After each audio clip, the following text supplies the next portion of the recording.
Now the remote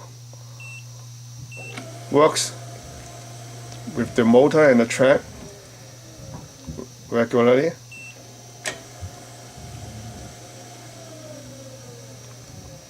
Now let's clear the memory of the remote from the motor.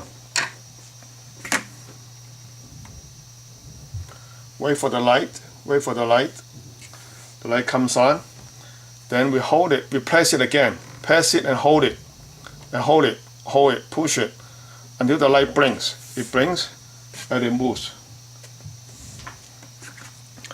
Now if we hit the remote, it won't work.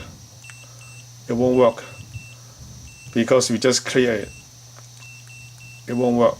So we put it back now. So we press it, wait for the light. The light comes on solid, stays on. Then we hit the open button.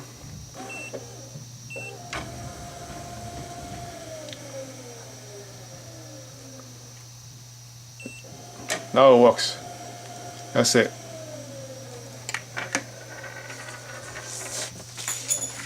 Now the remote is paired with the motor.